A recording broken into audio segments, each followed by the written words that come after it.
There's nothing like warm bread fresh out of the oven, especially with a little bit of butter on top. And the Sassafras Bread Dome was developed in response to the popularity of the no-knead bread baking method, one of the easiest ways to make bread at home.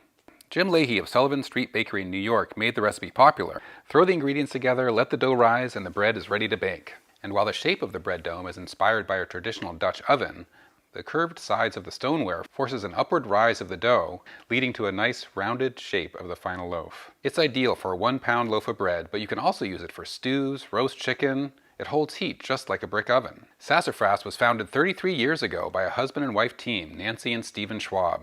They were among the first to make pizza stones available for home bakers and are using the same materials to create the bread dome. About 30 years ago, I was very interested in bread baking, and I was reading a book by Elizabeth David called English Bread and Yeast Cookery.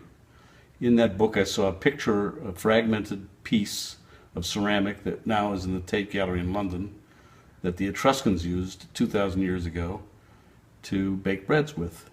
They would take the embers of their dying fire, put stones around it, put their bread on the stones, and then put the dome over it. So fast forward 30 years, and we are now showing you the Superstone Bread Dome.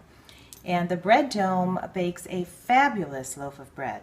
It pulls moisture from the dough, and it gives you a super crusty crust and very, very light crumb. Even though making bread is one of civilization's most primitive skills, the perception remains that it's still really difficult to do. But with the bread dome and a no-knead bread recipe, it's easy and delicious.